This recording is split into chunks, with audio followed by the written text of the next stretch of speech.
todo esto, listo, ya está.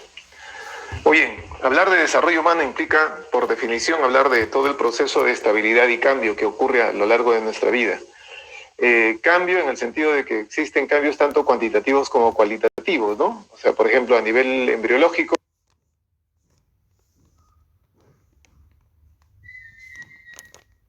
Gente. Hola, Pati. Hola, mamita. ¿La secretaria? Ah, sí.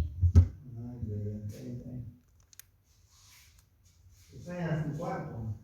Ah, un poco. ¿Cómo está acostumbrada a estar acá? Ya estás mejor, ¿no? Sí, no sé, acá no hacía tanto calor, ya se hizo bastante calor. ¿Qué día?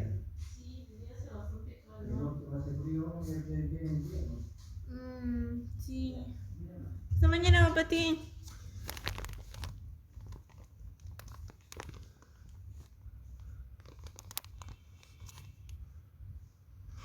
Lógico, cambios cuantitativos significa pues modificación en la cantidad de células que pueden tener ese organismo, y cambio cualitativo, algunas funciones que van obteniendo progresivamente. Estabilidad significa que esos cambios generan, digamos, generan una transformación, la cual se mantiene por un tiempo, ¿no? Hay una cierta función que identifica al sujeto por un cierto tiempo, la cual a su vez podría cambiar o mantenerse incluso. Veamos, ¿no? El pensamiento va cambiando, ¿no? Desde el pequeño, va teniendo cambios, pero son cambios de crecimiento, ¿no? Cambios cualitativos, ¿no? Y luego cuando ya llega a obtener un pensamiento, digamos, formal, se estabiliza, ¿no? Y permanece durante todo el tiempo, ¿no? De hasta su ancianidad. Sin embargo, ese pensamiento formal se enriquece con las experiencias que va teniendo en la vida. Como se dice que nosotros los seres humanos somos seres biopsicosociales, ¿no? Biopsicosociales. Entonces, lo biológico implica pues el conjunto de elementos orgánicos, ¿no? Que nosotros tenemos y que muchos de ellos hemos heredado, ¿no? De nuestra especie, ¿no? Los elementos hereditarios, ¿no? Que llegan, por ejemplo, en los genes, ¿no? Los cuales se traducen de repente en la estructura corporal y la funcionalidad del sistema nervioso, como el temperamento, son importantes. Estos elementos biológicos se van a enfrentar, ojo, se van a enfrentar con los elementos sociales ambientales, ¿no? Veamos, puedo haber nacido con una condición física perfecta, muy buena, pero de repente nací en una ciudad, no sé, pues, ¿no? A ver, imagínate, Siria, Etiopía, ¿no? Donde hay guerra y pobreza extrema, ¿no? Donde los niños no tienen alimentación, se pasan días sin comer o tomando solamente líquidos que no contienen elementos nutritivos, ¿no? Madres cuyos senos no tienen leche, ¿no? Están secos y los niños no pueden ni siquiera amamantarse. Imagínate pues ese bebé cuando tenga pues 2 o 3 años, ¿no? Posiblemente sufra de raquitismo, ¿no? O sea, incluso una anemia perniciosa terrible, la cual va a desencadenar, va a repercutir en su desarrollo cognitivo, ¿no? Mental, ¿no? Su desarrollo cerebral, ¿no? Veamos, no sé, pues, ¿no? Las redes neuronales que pueda tener, ¿no? Para que ese sistema nervioso, ese cerebro o ese encéfalo pueda procesar información de manera adecuada. Entonces, mira cómo las condiciones ambientales pueden también repercutir sobre lo biológico, ¿no? Y alterarlo. De la interacción de los factores biológicos y los factores ambientales va surgiendo entonces recién el psiquismo humano, ¿no? La identidad de la persona y algunos procesos que él desarrolla, ¿no? Por ejemplo, su propia motivación, su capacidad de resiliencia, son factores personales que también pueden contribuir al desarrollo humano. De este desarrollo, por lo general se estudia más el desarrollo postnatal, ¿no? Lo prenatal también es interesante, ¿no? Importante, pero es importante más sobre cuando analizamos situaciones que pueden repercutir en su posterior función. Un ejemplo, ¿no? Cuando se junta el espermatozoide y el ovocito, se forma una nueva célula. Esta célula se va multiplicando, ¿no? Se va multiplicando, se hace una masa de células, la que luego se convertirá pues, en un cigote, en un embrión y en un feto. Pero en ese crecimiento está organizado genéticamente, ¿no? Ahí no hay aprendizaje, ¿no? Ahí ya está genéticamente determinado, ¿no? De cigote pasará a embrión, de embrión pasará a feto. Entonces, cuando ya se inicia la fase embrionaria, hay un momento en el cual deberían los brazos crecer, ¿no? Los brazos y piernas, ¿no es cierto? A ese periodo le llamamos periodo crítico, el momento específico en el cual tiene que haber una función. Pero si tú le interrumpes, entonces arruinas de repente ese proceso en general. Y lo arruinas no solamente en ese momento, sino de ahí en adelante. En Europa, en los 60, se utilizó este fármaco llamado talidomida. Talidomida. ¿Okay? Se utilizó ese fármaco, talidomida. Y la talidomida, ¿qué generó? ¿No? La talidomida era un fármaco que formaba parte de los fármacos antieméticos, o sea, contra los vómitos. Y como una mujer gestante, ¿no? Cuando a una mujer le da vómitos y náuseas, si está gestando, ¿cuántas semanas sospechas que debe tener de embarazo? Porque a las embarazadas le da náuseas y vómitos, ¿no? Pero ¿en qué número de semanas le dan las náuseas y embarazos? A ver, vamos a hacer una pequeña encuesta por el chat. 2 semanas, 3 semanas, me dicen algunos, ¿no? 2 o 3 semanas. O sea, una mujer, si ya está vomitando o está con náuseas, significa que ya debe tener 3 semanas, 2 semanas. Y mira que le da, por lo general, se ha visto que es entre la 5ª y la 6ª semana. Náuseas y vómitos entre la 5ª y 6ª semana. Ya mínimo la 4ª, pero entre la 5ª y la 6ª, ya. Ok. Y entre la 5ª y la 6ª, o sea, mira, a ver, 5 semanas, ¿no? Ya pasó un primer mes, ¿no? La 5ª semana ya ya está, pues, no sé, pues en etapa embrionaria, ¿no? De hecho, 5ª, 6ª semana, o sea, mes y medio. Y entonces, si tiene un mes y medio, ahí, justo en ese tiempo, es donde están creciendo los bracitos, las piernitas. Y entonces, muchas mujeres europeas comenzaron a tomar fármacos contra los vómitos y los mareos, ¿no? Y ese fármaco contenía talidomida. Consecuencia, se bloqueó el periodo crítico de crecimiento de los brazos y las piernas. Y muchos niños, muchos bebés, nacieron sin brazos y sin piernas. En el mejor de los casos, nacieron con piernas, pero con los brazos cortitos, ¿no? Muy chiquititos. La talidomida entonces era un factor que bloqueaba ese desarrollo, ¿no? Cuando se descubrió esto, se prohibió, ¿no? Se retiró este fármaco, ¿no? Actualmente los fármacos contra los vómitos ya no contienen talidomida, ya tienen otros componentes, ¿no? Lo ideal sería pues que una mujer gestante no consuma ningún fármaco, ¿no? Ni contra los vómitos, ni nada. Sería lo ideal, porque se desconoce las consecuencias pues futuras, ¿no? Hay algunas investigaciones que no faltan hacer muchas investigaciones sobre fármacos, ¿no? Entonces, un periodo crítico es un periodo en donde un elemento, un estímulo o su ausencia puede generar repercusión, ¿no? En su futura adaptación. Luego, ya en la etapa postnatal, ¿no? Infancia, niñez, hay periodos sensibles, ¿no? Donde hay cierta disposición, ¿no? Para que la persona pueda estar aperturada a ciertas experiencias que pueden ayudar, ¿no? Pueden ayudar a su crecimiento personal. Durante la infancia, por ejemplo, el periodo sensible está más vinculado al juego, ¿no? Al juego. Pero a un adolescente lo haces jugar y como que no es mucho, ¿no? En un adolescente sería más la sociabilización, la sociabilidad, ¿no? La expresión de afectos. En el infante es más el juego, ¿no? Entonces, los periodos sensibles son periodos más extensos en los que las personas tienen mejor disposición para ciertos tipos de aprendizajes, ¿no? Ciertos tipos de estimulación, ¿no? O a veces son sometidos a esta estimulación. Imaginemos que, veamos un caso, ¿no? Los niños que han venido de Venezuela, ¿no? Nuestros amigos venezolanos que han migrado de Venezuela, ya desde hace varios años atrás, hasta acá.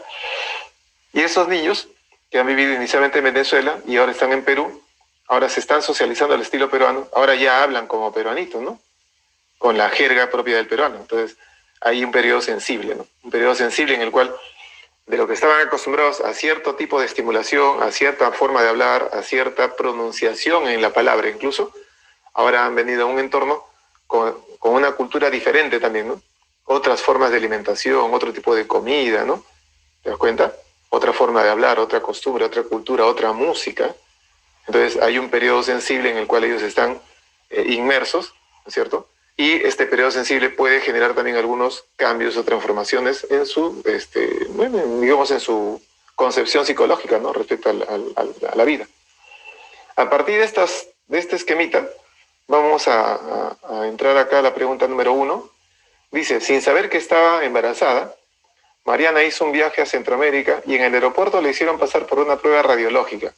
8 meses después, cuando dio a luz a su hijo, los médicos detectaron problemas en la maduración ósea y es por ello que su hijo aún no ha podido caminar a pesar de tener 2 años.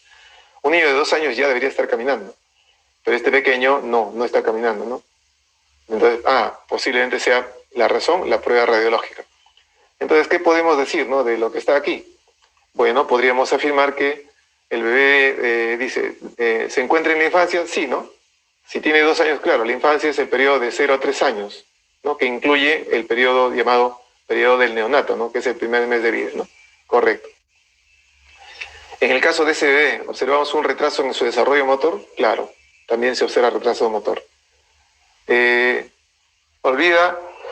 No olvides, en varios lugares se pone estos avisos, ¿no? Donde hay lugares donde se tomen pruebas radiológicas, se pone esto. Si usted está embarazada o cree estarlo, informe al técnico de rayos X antes de realizar esta prueba, ¿no? Claro, porque se conoce que sobre todo en los primeros meses. Ahora, profesor, ya una mujer de 8 meses de gestación, o 9 meses, ¿no? Ya le falta poco para dar a luz, si le toman una placa de rayos X, ¿eso daña al bebé? Pues actualmente se desconoce, ¿no? Pero al menos no se ha observado, ¿no? A no ser que esté sometido a una gran cantidad de rayos X, ¿no? De manera constante, ¿no? La mujer tiene 8 meses y ya se tomó 3, 4 veces placas de rayos X. Eso sí, posiblemente pues, tenga su efecto. Pero comúnmente no, ¿no? Comúnmente no. Igual, si una mujer tiene 2 meses de gestación, 3 meses de gestación y le da rubiola, el bebé puede nacer con problemas de ceguera, sordera o incluso retardo mental. Pero si la mujer tiene 6 meses de gestación, 7 meses de gestación, 8 meses de gestación y le da rubiola en ese tiempo, la consecuencia ya, o sea, el bebé ya no tiene de esos problemas, ya no sea así, no le da ceguera, no le da sordera. Pero podría, ¿no? Dependiendo de algunos otros factores que pueden estar acompañando eso, ¿ok? La rubiola es una enfermedad, pues, ¿no? Viral, ¿no? Tipo así como la viruela, ¿no? Algo parecido, sarampión, algo así. Tercero, ¿los problemas que presentó tienen un origen genético? No. Origen genético se refiere más bien a lo que se ha heredado, ¿no? Esto sería un problema congénito de repente, ¿no? Congénito, ¿no? Y lo último, ¿el desarrollo de los huesos se afectó durante el periodo crítico? Pues bastante probable que sí, ¿no? Por efecto de los rayos X, ¿no? La respuesta correcta, la alternativa D, ¿ok? La alternativa D. Listo. Le haces captura de pantalla, 3, 2, 1, y pasamos a la pregunta 2, que también era parte de este esquema, ¿no? En la pregunta 2 dice, los cambios que observamos en la niñez intermedia. La niñez intermedia. Bueno, en realidad, por ahí me dijeron, profe, pero en la práctica solamente decía niñez, ¿no? Bueno, pues vamos a entrar entonces con esto, ingreso a la escuela y asumir nuevas responsabilidades. En la niñez intermedia diríamos que sí. Aparición de sentimientos empáticos. Los niños, o sea, durante la niñez intermedia, sí, podríamos decir que sí, ya que, por ejemplo, cuando los niños participan con otros, suelen guiarse del comportamiento de los otros niños, ¿no? Y participar junto con ellos. Por ejemplo, hay niños que están en la escuela y que al ver a otro niño triste o a otra niña triste, a veces se acercan para tranquilizarle o incluso compartirle, ¿no? Su fruta, un dulce, ¿no? Eso es empatía. Tercero, no hay impulsividad marcada, de lo contrario, ¿no? La idea es que cuando interactúan con otros niños suelen mantener mejor control. Cuando son más chiquitos, ¿no? 3, 4, 5 añitos, ahí sí todavía hay ciertos niveles de impulsividad, pero más adelante ya no. ¿Cuál es la mejor forma de calmarle un berrinche a un niño que tiene 3, 4 años? ¿Cuál sería la mejor forma? 4, 5 años, cuando está haciendo su berrinche. La mejor forma sería, en lugar de castigarlo, le dices, mira, cómo ese otro niñito te está mirándote que lloras. Estos niños ya comienzan a interesarse en la conducta de los otros niños, ¿no? Y cuando lo miran, entonces prefieren callarse. Incapacidad para ir mentalmente al inicio de un problema, claro. En el caso de los más pequeños, ¿no? Pero en la niñez intermedia, los niños sí pueden ir al inicio de un problema. Eso se llama reversibilidad, ¿ok? En la niñez intermedia sí hay capacidad para revertir operaciones, ¿no? Piaget dice que eso es reversibilidad, ¿no? Pensamiento reversible. Eso es estadio operatorio concreto, ¿no? Operatorio concreto. Por lo tanto, en esta pregunta la clave sería la alternativa A. ¿Está bien? La 1 y la 2. Para las preguntas 3, 4, 5, hablemos de la adolescencia. Adolescencia es un periodo de la vida que no tiene un momento exacto de inicio, pero aproximadamente algunos lo ponen entre los 11 a 20 años. ¿Ok? 11 a 20 años. Después de los 18, entre los 18 y los 20, pues ya hay un proceso de cambio, ¿no? 18, 20, incluso algunos dicen que hasta los 22, por ahí puede durar, ¿no? Pero adolescencia entre los 11 y los 20. ¿Y por qué los 11 y los 20? Exactamente así tiene que ser, ¿no puede ser a los 10 de repente o a los 12? Sí, pero estamos hablando de algo general, pues, ¿no? Estamos hablando de términos generales. Cuando se inicia la adolescencia se va a iniciar con un conjunto de cambios que son principalmente físicos, fisiológicos. Entonces, ahí vamos a notar cambios en las denominadas características sexuales. ¿Ok? Características, voy a ponerlo así, sexuales. Estas características sexuales pueden ser las que se inician, ¿no? Las que se inician primero son las secundarias. Las características sexuales secundarias. A eso se le llama pubescencia. Pubescencia. Y después ya se producen las características, ya se consolidan los cambios en las características primarias y eso se le llama pubertad. ¿Cuál es la diferencia entre pubescencia y pubertad? Pues la diferencia está, como te decía, en las características. A ver, una niña a veces de 9 o 10 años aún no tiene menstruación, tiene 10 años u 11, aún no ha menstruado, pero podemos observar corporalmente que el botón mamario de sus pechos ya está creciendo. Aún no tiene mamas, ¿okay? Aún no hay crecimiento mamario, no se nota un crecimiento mamario como en una adolescente, pues de repente, no sé, pues de 18, ¿no? No, pero en esta pequeña, de 10 años, de 9 años, podemos notar un inicio de desarrollo mamario. Ya, eso ya se llama pubescencia, ¿ok? Eso es pubescencia. O, por ejemplo, cuando ya notamos algunos cambios en el tono de la voz, ¿no? Eso es pubescencia. Entonces, la pubescencia es un elemento secundario. No tiene que ver con la madurez reproductiva, sino son otros elementos, ¿no? Ella o él se están bañando, ¿no? Son todavía jovencitos, se están bañando, pero han notado que ya le está saliendo vello, ¿no? Se está oscureciendo, ¿no? Los vellos que estaban en los genitales, ¿no?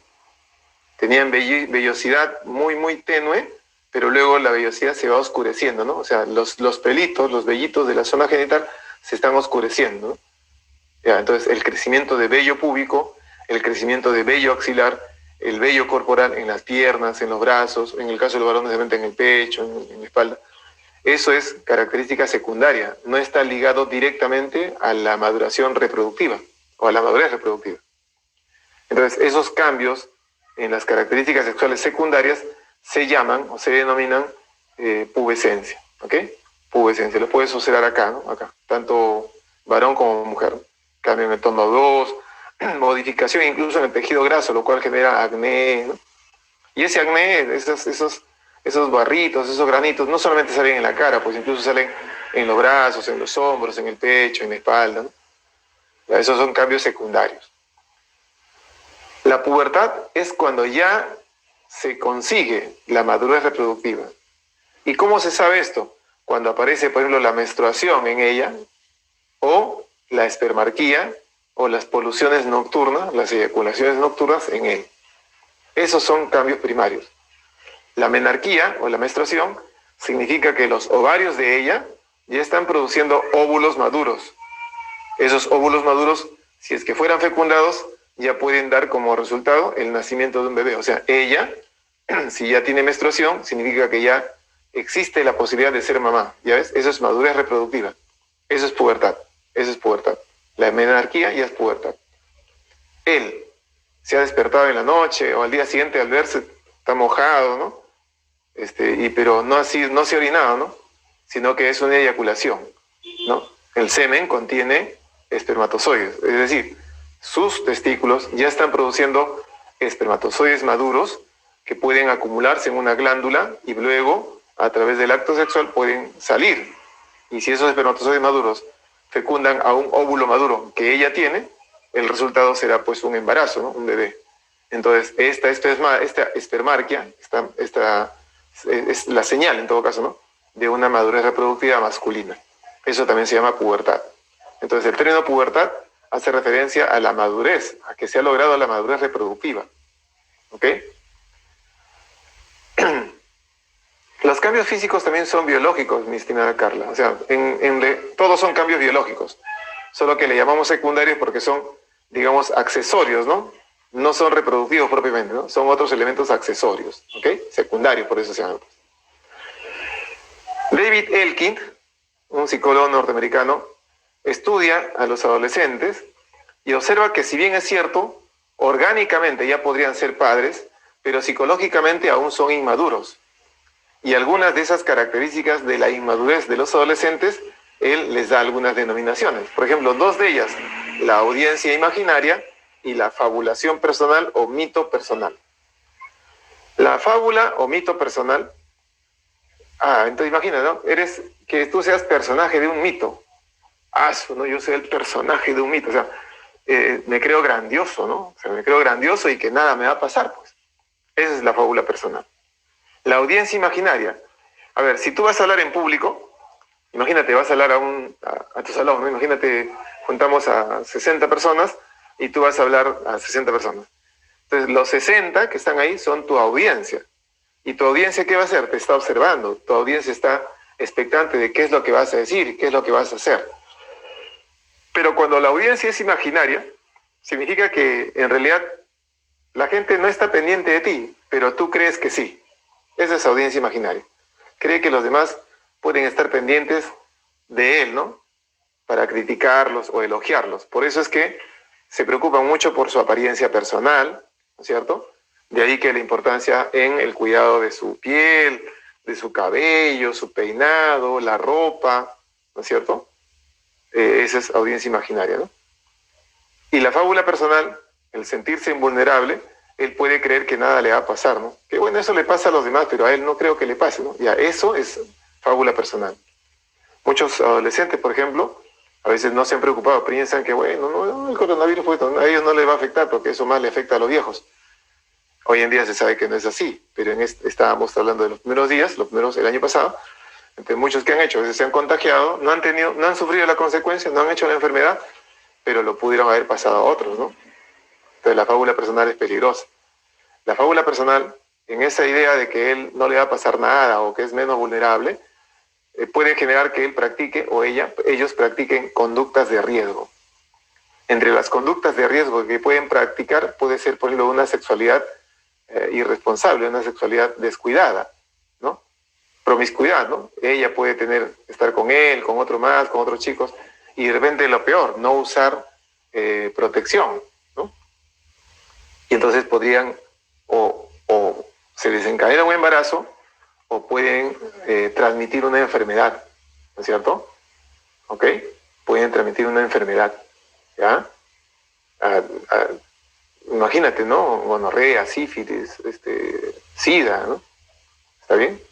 Por eso es importante tener en cuenta esto, ¿no? Otras conductas de riesgo, consumir drogas, ¿no? Consumir alcohol. Otras conductas de riesgo, ¿no? Practicar conductas alimenticias inadecuadas, ¿no? Como por ejemplo la práctica de la anorexia, ¿no? En algunos lugares se volvió de moda, ¿no? Hacerse anoréxica o hacerse anoréxico, ¿no? O sea, la creencia de que eso, bueno, lo pueden manejar. O conductas como la conducta delincuencial, ¿no? En pandillas, ¿no? También, ¿no? O sea, hay muchos que practican conductas delincuencial pensando que no, es un vacilón, ¿no? Es un vacilón. Pero al final es una conducta de riesgo, ¿ya?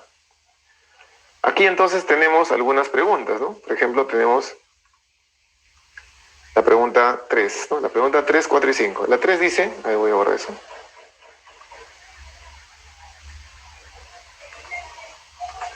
La 3 dice, un estudiante le comenta a su profesor del área de desarrollo personal, etc. Mi amigo Melito me dijo que al despertarse en medio de la noche, en varias ocasiones se percató que estaba mojada su ropa interior, además de tener una erección.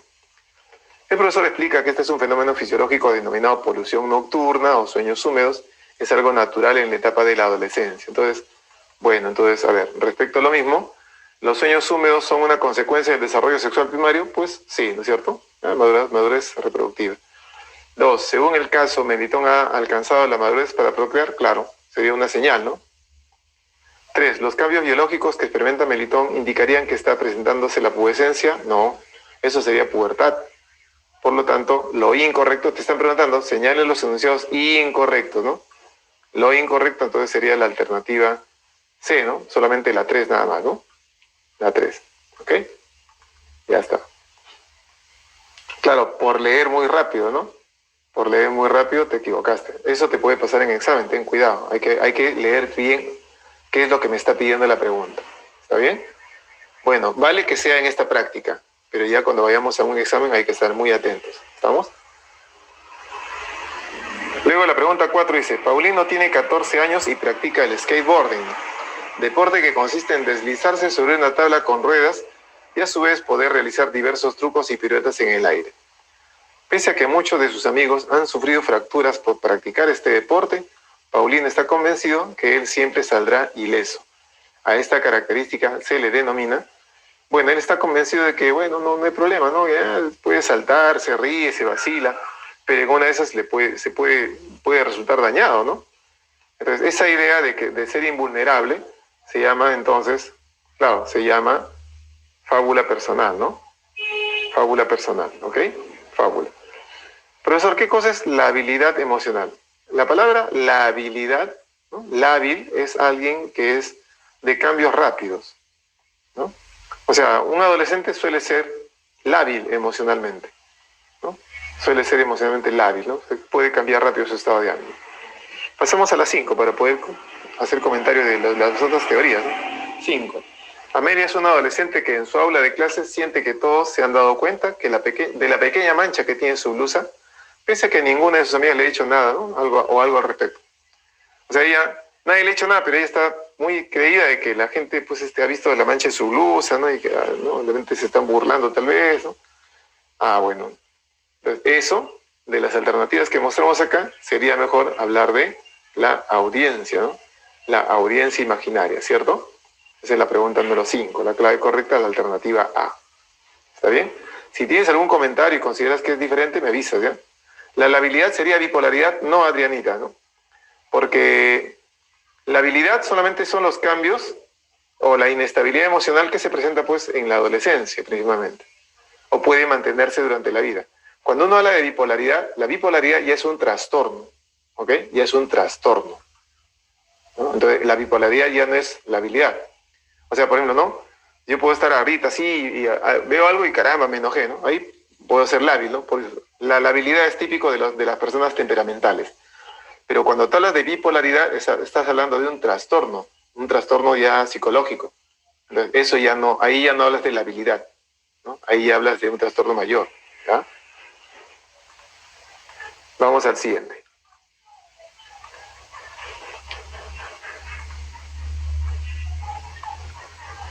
Bien, tenemos acá, para explicarte algunas de las teorías, mira, varios intelectuales han hablado del desarrollo. Piaget refiere al desarrollo cognitivo.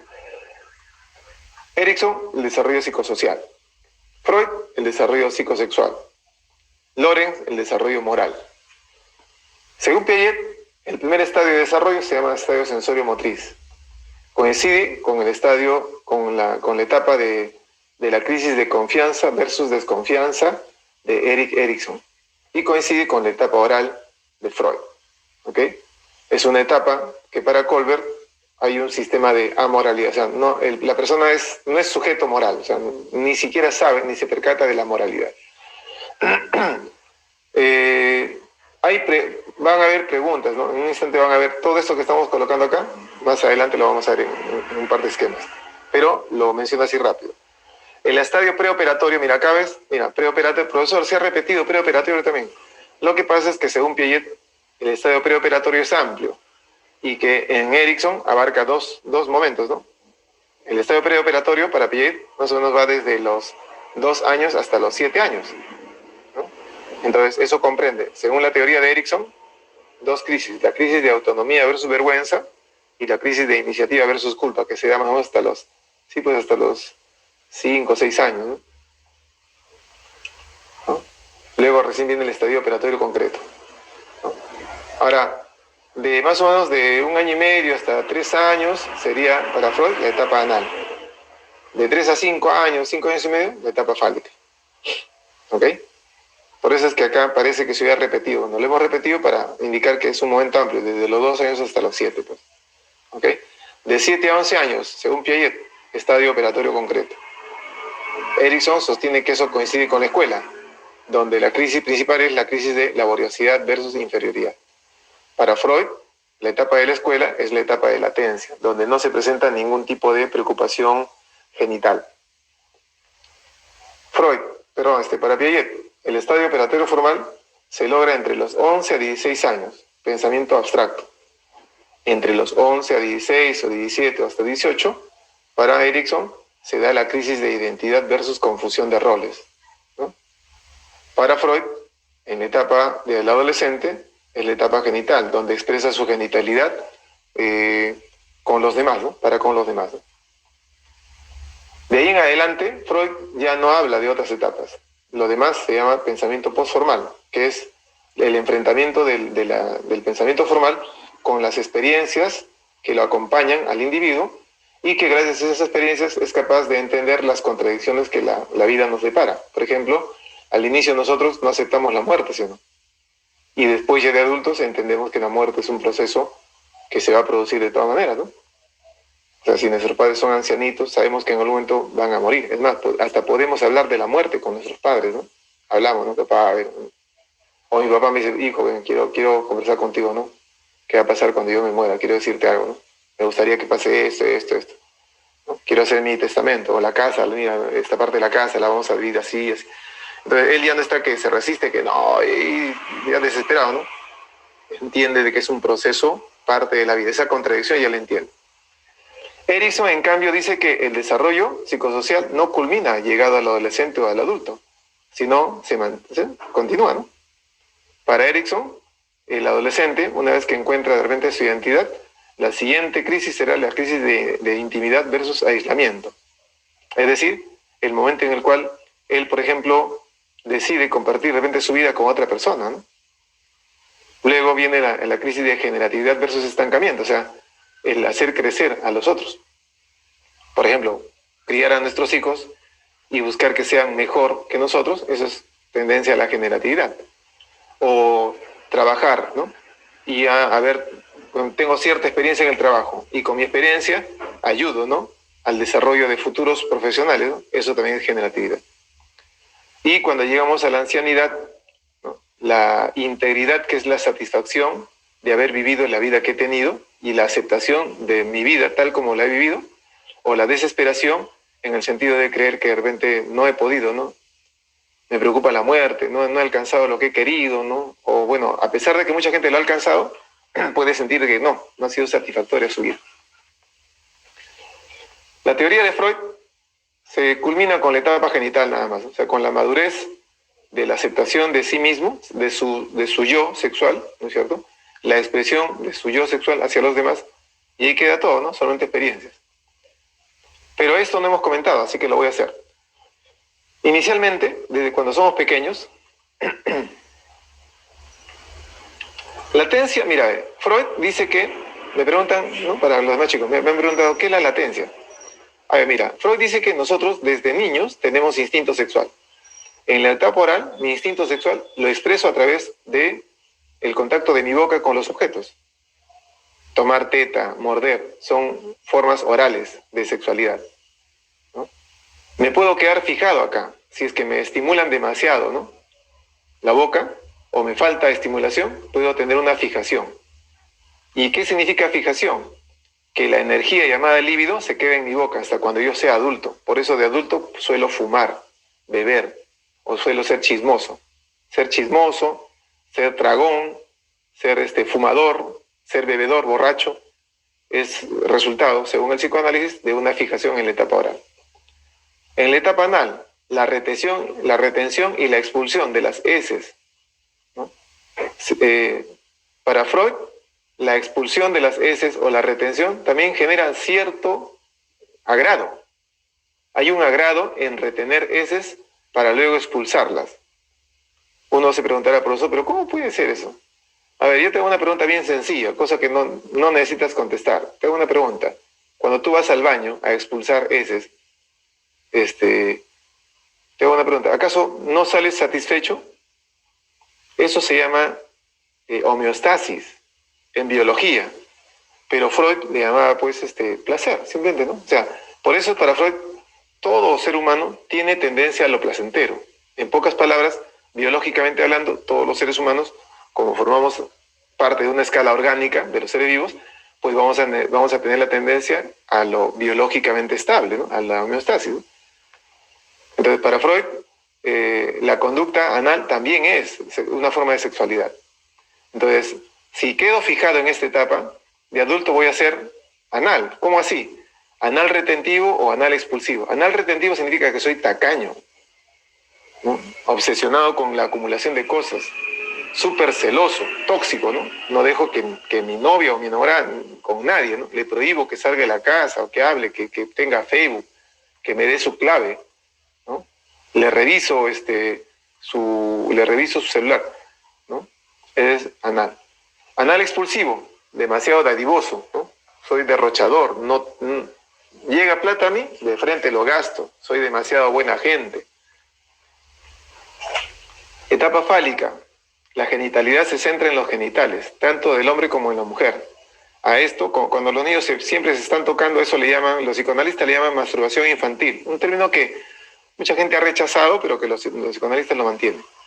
Acá ocurre el complejo de Edipo y el complejo de Electra, ¿no? Según los psicoanalistas, acá nace la homosexualidad. Acá. O sea, el niño ama a su madre, ¿no es cierto? Y pelea con su papá. Si la mamá ama extremadamente al niño, demasiado amor al niño, ¿no es cierto? Él es mi amor, ya tú eres mi amor, mi superamor. Puede ocurrir que si el niño no tiene una imagen masculina a su lado, puede ocurrir que ese niño ama tanto a su madre que al final no quiere traicionar. Cuando él es adulto, va a seguir amando tanto a su madre que no quiere, inconscientemente no va a querer traicionar el amor de su madre. Si se enamora de una mujer, estaría traicionando el amor de su mamá. Entonces le nace el amor por un hombre. Eso es lo que plantea el psicoanálisis. O el complejo de Electra. El complejo de Electra. Ella es una niña, ¿no es cierto? Ella es una niña, ¿no es cierto? Como es niña, le ha echado la culpa de no tener pene, le ha echado la culpa a su mamá, se llama complejo de castración. Odia a su mamá, ¿no es cierto? Y ama a su padre. Si es que ama extremadamente a su padre, y el padre ama extremadamente a su mamá, o bueno, a la niña, y no hay una figura materna sólida, entonces la niña siempre va a amar a su padre. Pero cuando ya tiene moral, deja de amarlo sexualmente, digamos, ¿no?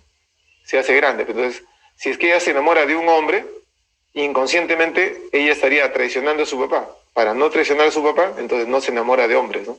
Su padre va a seguir siendo el único amor de su vida, el único hombre de su vida. Entonces ella va a tener la tendencia a enamorarse de mujeres, también homosexualidad. Esa es la propuesta del psicoanálisis. ¿Está bien? La latencia, más o menos de 6 a 11 años, toda esa pulsión sexual que estaba en la boca, en la región anal, en los genitales, desaparece. A eso se llama latencia, desaparece. No hay pulsión sexual. Por eso, durante la latencia, el psicoanálisis dice que los niños suelen ser más sociables, ¿no? O sea, la tendencia es la socialización. Y luego aparece la etapa genital, ¿cuándo? En la adolescencia. Y qué curioso, ¿no? ¿Por qué en la adolescencia? Ya te dije hace un rato, ¿no? Pubescencia y pubertad. ¿Viste?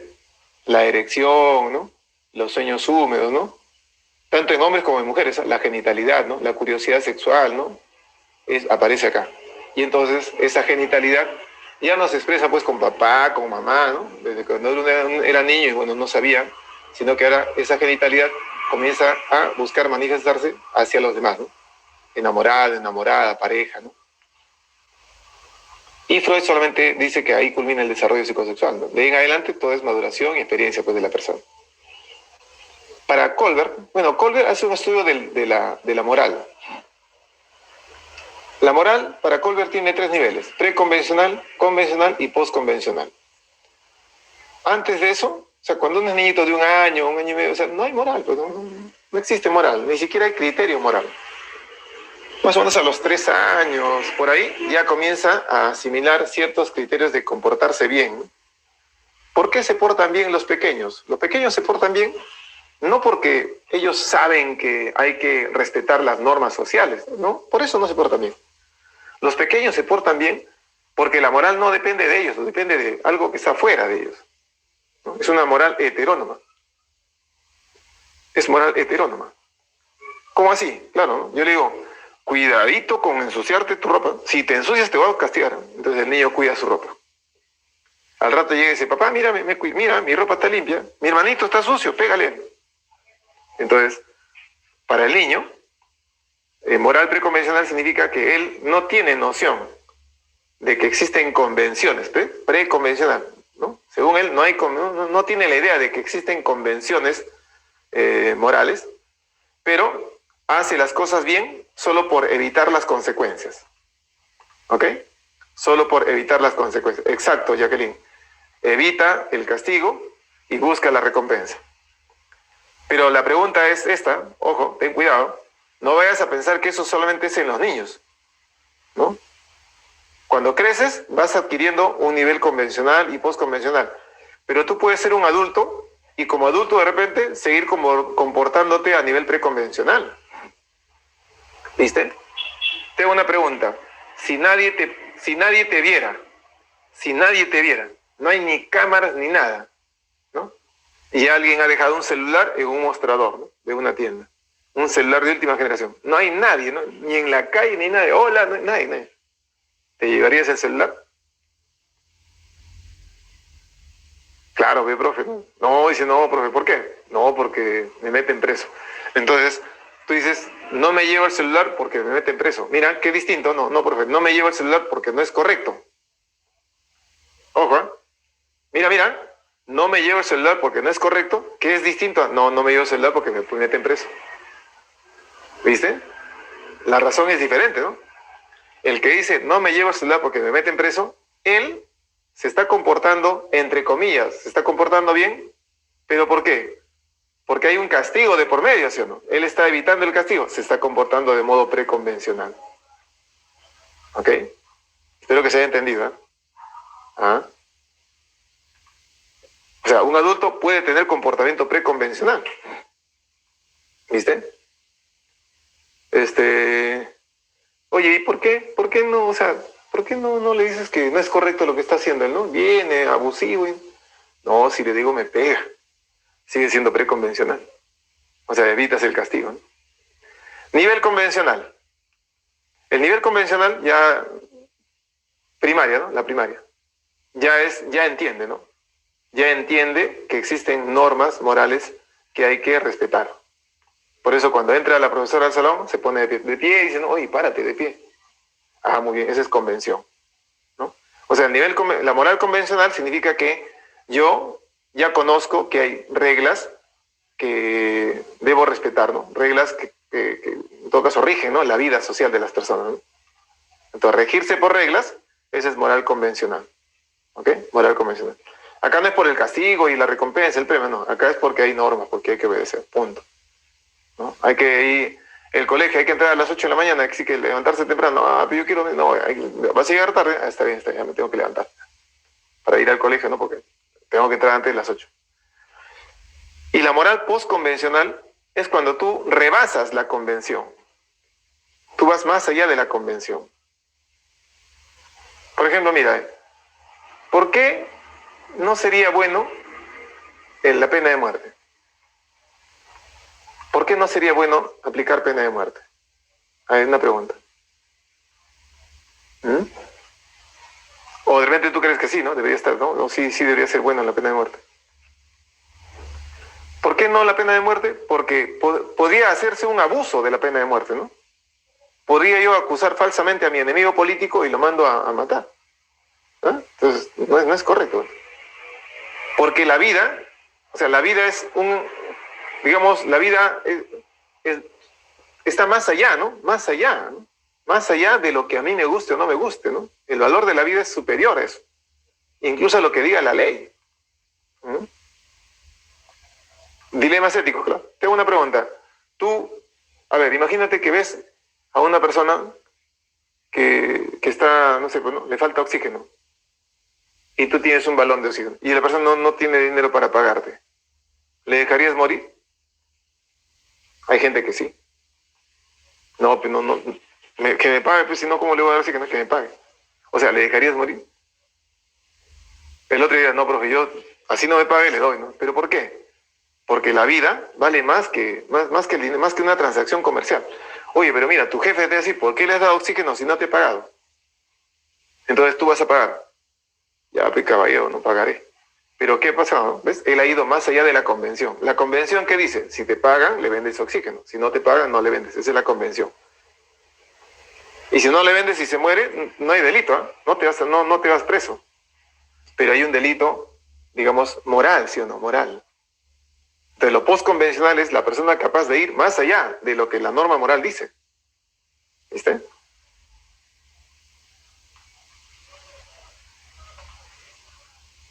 A ver.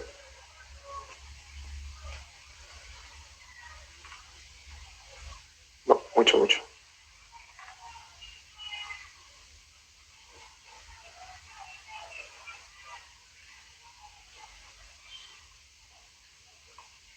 Un instante. Sí, las 6 me falta un ratito. A ver. Ahí está la 6. Julius es un poco indeciso. Suele ser locuaz, pero también ansioso.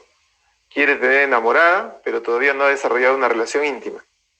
Aún no decide qué carrera postulará, pese a que ya tiene cerca de un año preparándose para rendir el examen de admisión. Respecto al caso anterior, señálelo incorrecto, dice. Incorrecto, ¿eh? Mira. ¿Cuál, Levita? Es que, a ver, vamos a ver. ¿A partir de qué edad es preconvencional? Más o menos, o sea, desde que nace es preconvencional, pero desde que nace es preconvencional. Solo que es amoral, pues, ¿no? O sea, digamos, no hay conciencia de lo bueno y lo malo, no hay conciencia, pues. Por eso es que recién, ¿cuándo aparece el concepto moral? Más o menos a los 3 años. ¿No? 3 años y medio aparece el concepto moral. Cuando tiene 3 años y medio, tú dices, mira, o sea, bien, o sea, sale un niño desnudo, una niña desnuda, no tienen vergüenza a los 3 años. Pero 3 años y medio, 4 años, ya tienen vergüenza. Ahí podemos decir que ya existe el concepto moral. Ahora sí, Levita, continuamos. Julius es un poco indeciso. Dice, acá es lo incorrecto, ¿no? Lo incorrecto. ¿Cuál es lo incorrecto, no? Entonces, vamos a ver. Ya dice, Julius es un poco indeciso, suele ser locuaz, pero también ansioso. Quiere tener enamorada, pero todavía no ha desarrollado una relación íntima. O sea, crisis, no tiene claro su proyecto de vida, presenta crisis de identidad, posee dificultades en su identidad vocacional, manifiesta la habilidad afectiva. La habilidad significa pues que hay algunos cambios, ¿no es cierto? Cambios rápidos en su estado de ánimo, ¿no? Que le permiten pasar de un polo a otro polo de un modo rápido, siendo adolescente, ¿no? Acá me han descrito varias cosas, pero no me mencionan esto de la habilidad, pues, ¿no? Por ejemplo, a ver, está indeciso, ¿no? ¿Quiere tener enamorada? Aún no. No decide a qué carrera va a postular. Bueno, entonces, dificultades en su identidad vocacional, claro, no sabe a qué va a postular. No tiene claro su proyecto de vida, que es lo mismo. Crisis de identidad. Recuerda que la identidad no es solamente el que no es que no sé quién soy, no. La crisis de identidad es una crisis general que involucra también lo que no sé qué cosa me espera la vida en adelante. Y entonces esta crisis de no saber decidir a qué postular, qué cosa voy a hacer, ¿no? Más adelante, ¿no? Si me preparo o postulo, eso ya forma parte también de la crisis de identidad. La habilidad afectiva, ¿solo emociones? Claro, sí, es emocional, no tiene que ver con lo cognitivo. La habilidad afectiva es emotivo, ¿ya?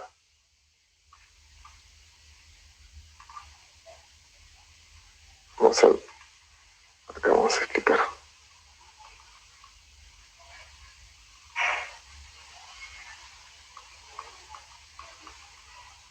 Ahora sí, ya está. Ya. Según Piaget, hay 4 estadios de desarrollo, te dije, ¿no es cierto? Hay 4 estadios, ¿no? Ya más o menos lo expliqué en general, así que acá un poco rápido, ¿no? Sensorio motor, preoperatorio, operatorio concreto y operatorio abstracto. El sensorio motor, la inteligencia es motora.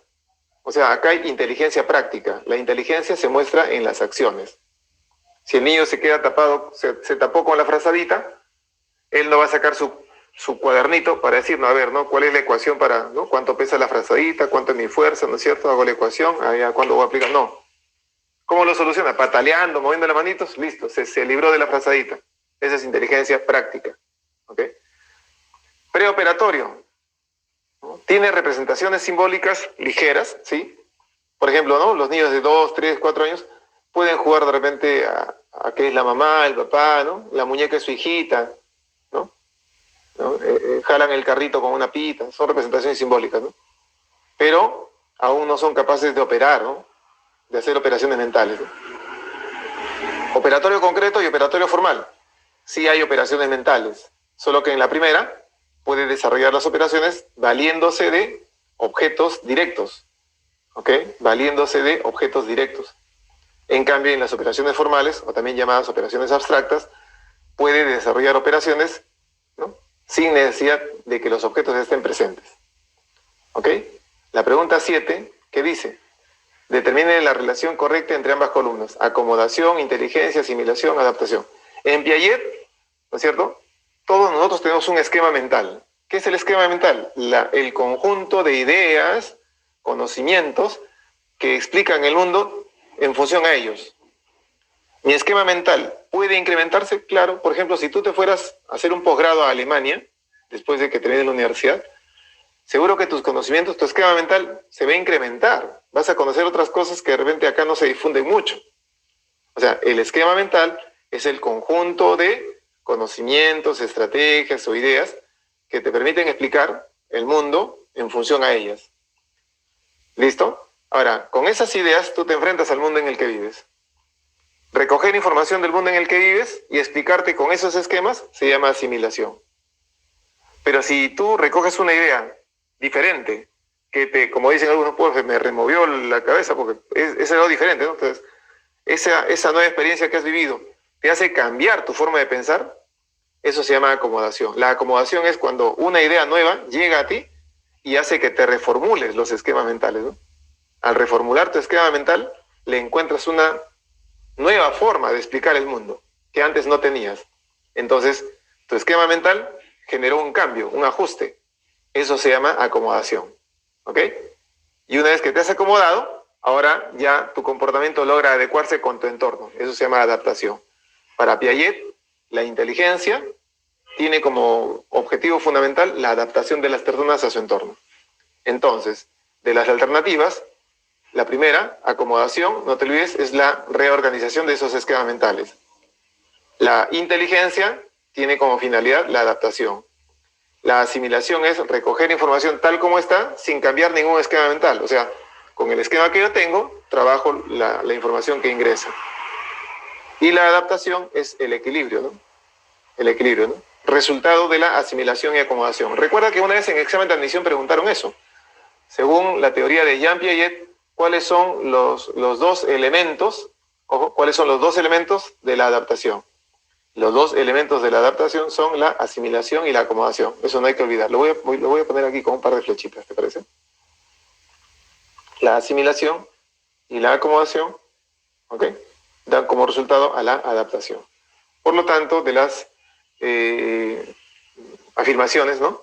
Dice la 1, acomodación, la modificación y reajuste de los esquemas mentales. Esa es acomodación.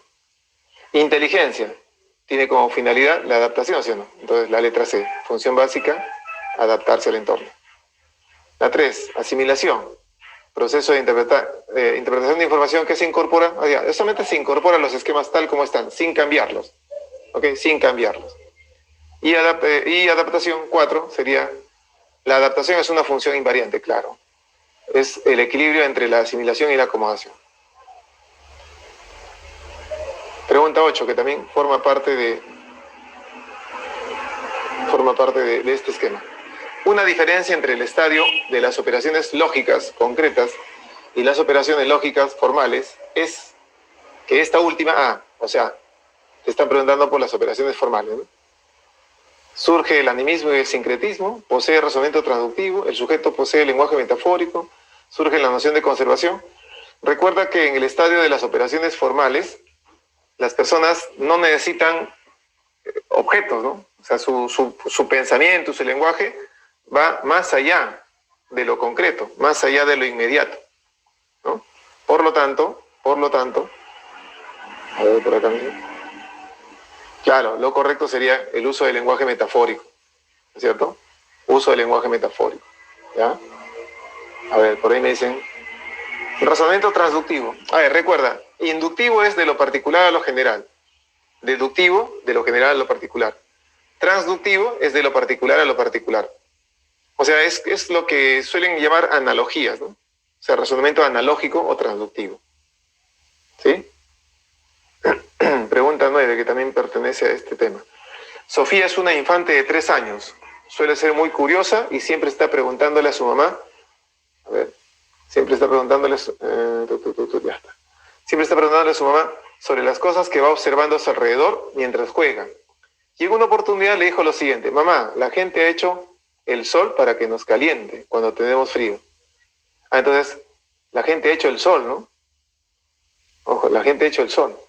Frente a esta expresión, la pequeña Sofía está manifestando una característica denominada, puntos suspensivos, que corresponde al estadio, puntos suspensivos.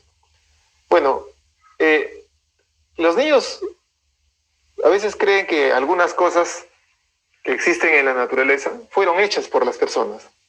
Eso se llama artificialismo, ¿no? Artificialismo, ¿no? Por ejemplo, cuando es de noche, algunos niños creen que alguien apagó el sol. Cuando hasta hablan, ¿eh?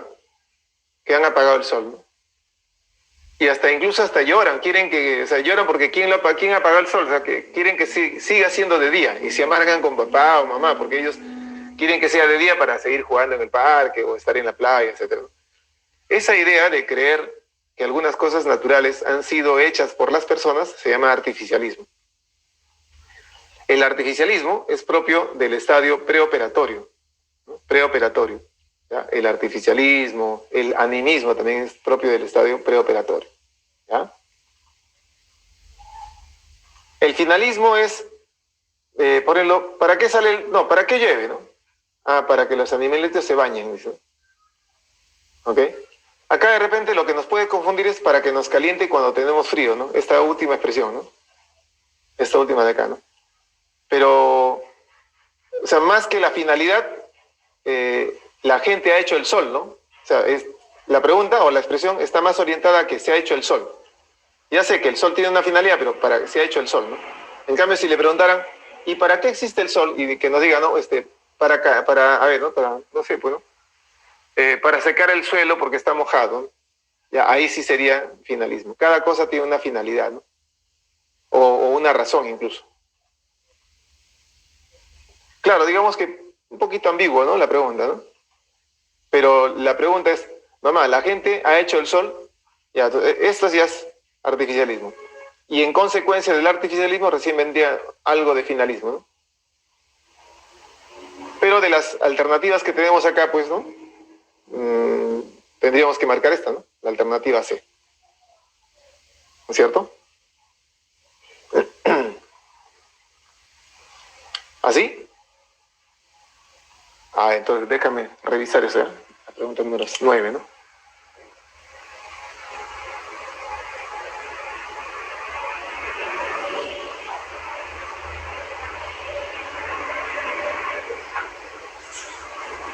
Ya está. Voy a hacer la observación, ¿eh? No ingreso para avisarme, ¿eh? La 9.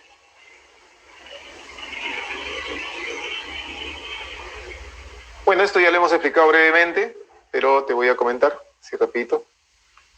Ya está. Sobre todo las virtudes.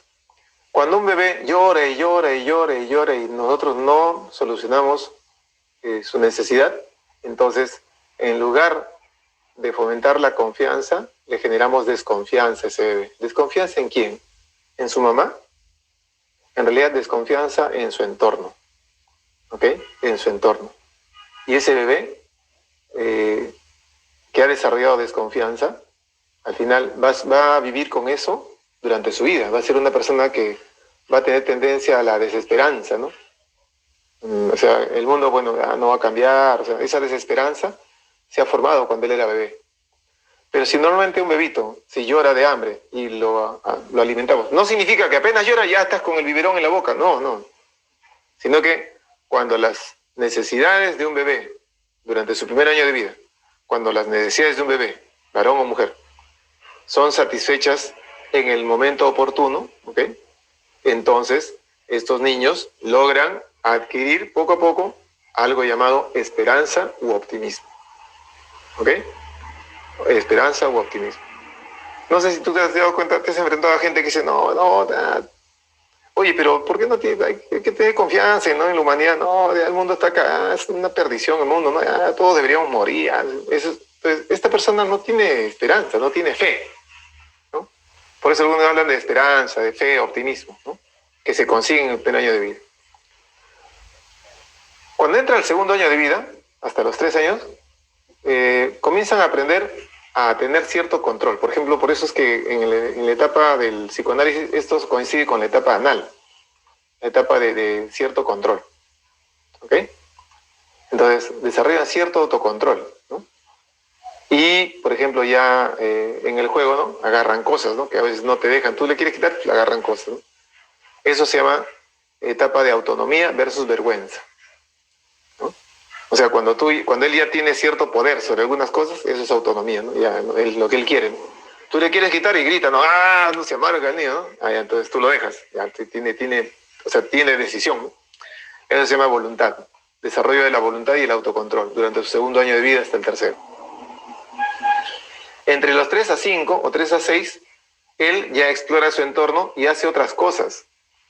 Al intentar hacer cosas puede ser que rompa objetos, se le caen cosas, se daña a veces, ¿no? Se cae, se corta, se golpea.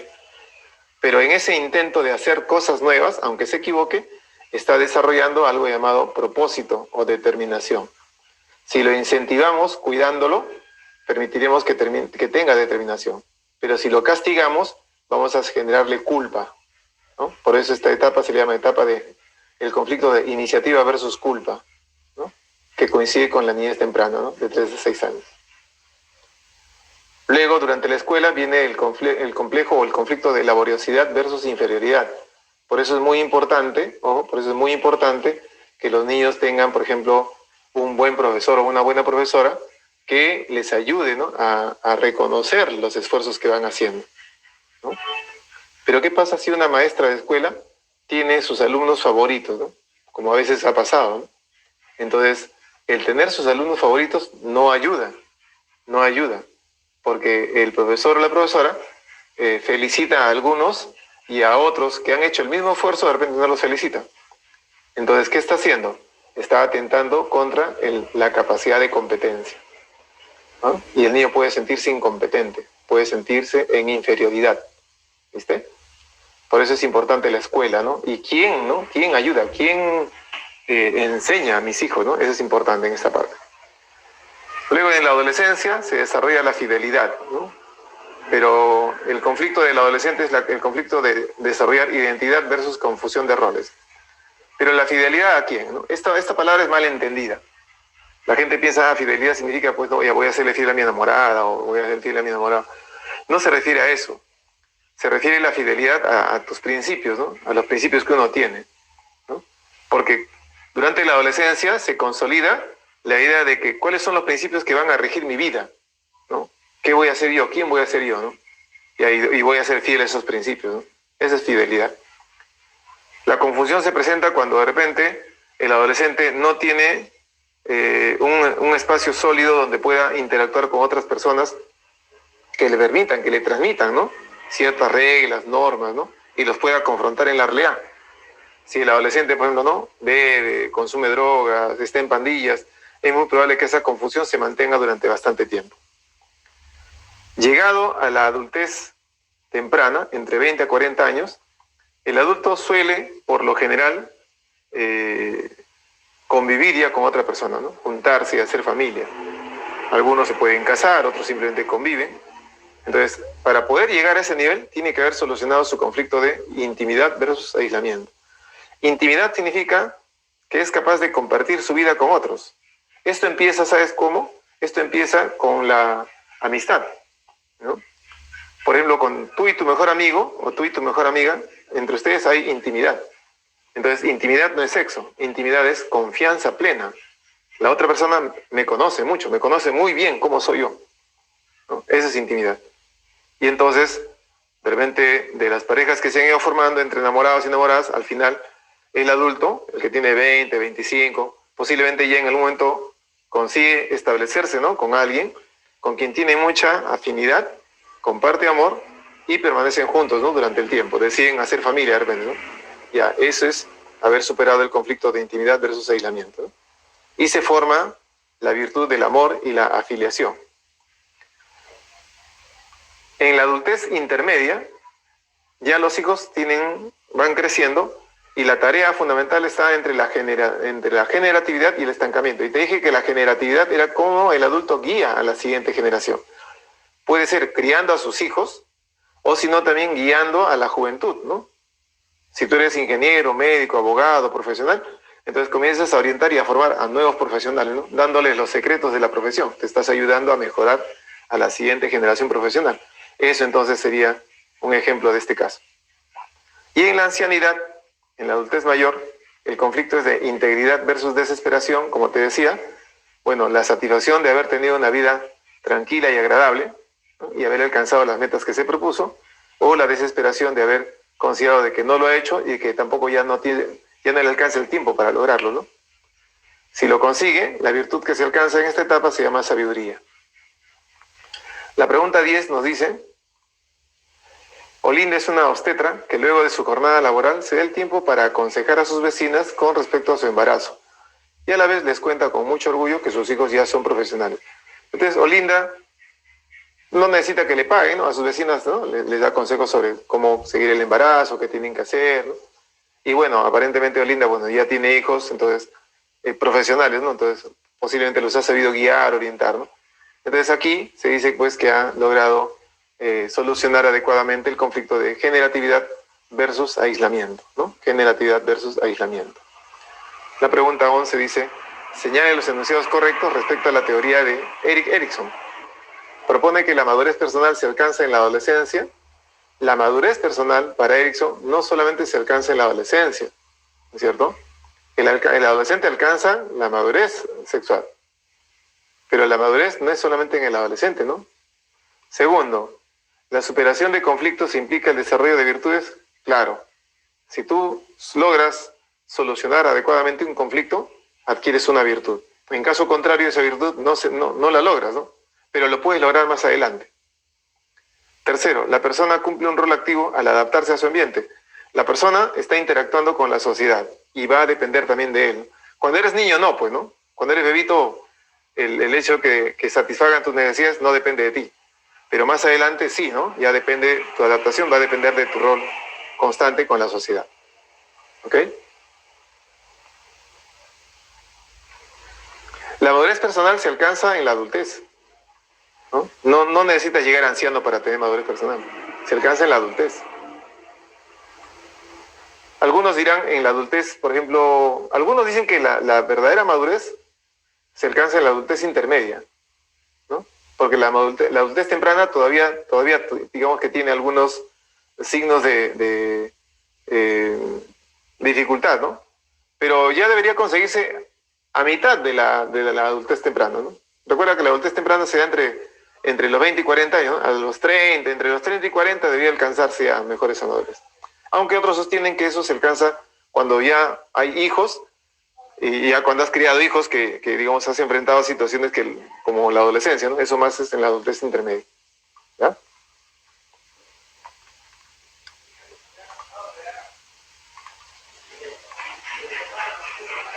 Desarrollo psicosexual, ya te lo comenté, según Freud, ya te lo comenté. Así que vamos a las preguntas y ayudándonos con las preguntas también, ¿ya? A ver, ¿qué dice la pregunta 12? De acuerdo al psicoanálisis, cuando en la etapa fálica se logra solucionar los complejos de Edipo y Electra, ya, antes de la etapa fálica, los niños no tienen vergüenza. En la etapa fálica, los niños tocan sus genitales, es más, juegan con sus genitales. No solamente con los suyos, incluso pueden tener curiosidad por los genitales de otros niños y niñas. No existe vergüenza. Pero en algún momento aparece esa idea de que, por ejemplo, los niños y las niñas se observan, ¿no? Los niños ven a las niñas que no tienen pene. Las niñas miran a los niños que sí lo tienen y ellas no. Entonces aparece la noción que los psicoanalistas van a llamar complejo de castración. Aparece la noción de que en algún momento, de repente todos han tenido, pero que la pregunta es, ¿y por qué las niñas no lo tienen? La respuesta imaginaria, inconsciente, es que seguro que lo tuvieron, pero se los han quitado, les han castrado. ¿Y por qué les pudieron haber castrado? Seguro se portaron mal, pues, algo pasó. Ese es complejo de castración. Entonces los niños tienen miedo a ser castrados, ¿no? El niño entonces inicialmente ama a su madre y odia al papá, se llama complejo de Edipo. Pero al amar a su madre, inconscientemente su sexualidad, la sexualidad de ese niño, porque él todavía no tiene moral, recuerda, su sexualidad, su pulsión sexual, lo dirige a su mamá. Él es niño, varón, macho. Y su pulsión sexual lo dirige a la hembra, que es su mamá, que lo cuida. La mamá lo cuida y lo besa porque es su hijo, pues. Pero el niño ama a su madre porque es su pulsión, su instinto sexual, masculino, varón, macho. Pero este niño, al percatarse de que hay niñas, ¿no es cierto? Él odia a su papá, lo ataca, ¿no? Lo bota, porque te has dado cuenta que los niños son celosos con el papá a veces. Pero en algún momento ese niño dice que reflexiona inconscientemente, porque si a las niñas de repente les han cortado el pene y las han convertido en niñas, de repente su papá, si él le sigue pegando o agrediendo a su papá lo podría convertir en niña a él. Entonces, ¿qué hace? Deja de agredir al papá y asume una estrategia más inteligente. A ver, entonces ya no le voy a pegar a mi papá. Pero ¿cómo yo haría para que mi mamá se enamore de mí en lugar que se enamore de mi papá? Allá, voy a ser igualito a mi papá. Igualito. Y para ser igualito a mi papá, ¿qué hago? Comienzo a copiarlo a mi papá. Por eso me pongo corbata, igual que mi papá. Por eso quiero ir al trabajo de mi papá, para trabajar también. O sea, quiero ser igualito a mi papá. ¿Eso cómo se llama? Se llama identificación. Es un mecanismo de defensa del psicoanálisis, identificación. Y al ser yo igualito a mi papá, mi mamá me va a querer. Así como lo quiere mi papá, mi mamá me va a querer a mí. ¿Viste? Y entonces ahí se soluciona el complejo de Edipo. ¿Ok? O sea, ama a su madre, pero ya no como lo estaba haciendo, ¿no? Ahora se identifica con el papá y ama a su madre como su mamá. Se resuelve el complejo de Edipo. ¿Qué pasa si este niño no resuelve el complejo de Edipo? Inconscientemente en su cabeza se va a quedar ese amor sexualizado por la mamá, por la figura de la madre. Entonces, cuando él sea un adulto, su amor a las mujeres no va a ser un amor por una mujer de su edad, va a ser una mujer mayor. Él se enamora de mujeres que parezcan su mamá, ¿no? Él tiene 20 y le gustan las mujeres de 40, ¿no? En ese caso sería un complejo de Edipo no resuelto, ¿no? O mal resuelto. En la mujer, Freud nunca habló de complejo de Electra. Ahí sí hay que tener, anota eso, ¿eh? Freud nunca habló de complejo de Electra. La palabra complejo de Electra, eso lo dijo su discípulo, Carl Gustav Jung. Freud decía complejo de Edipo masculino y complejo de Edipo femenino. Así decía. Dime, Fabricio, escribe nomás, yo voy a seguir leyendo. Complejo de Edipo masculino y complejo de Edipo femenino. ¿Ok? O sea, según, es que mira, esta teoría es del psicoanálisis, ¿no, Fabricio? No significa, yo no estoy diciendo que eso sea una verdad. ¿Ok? Esta es una teoría.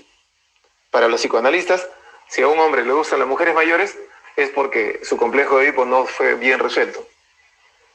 Pero para otras teorías no. Para otras teorías, el muchacho puede haber encontrado algunas cualidades que de repente, claro, podrían ser recordarle a muchas cosas amorosas que su madre le ha dado y por eso se enamoró pues, de esta mujer, ¿no? No es para otras teorías no hay de qué complejo de Edipo, nada de eso.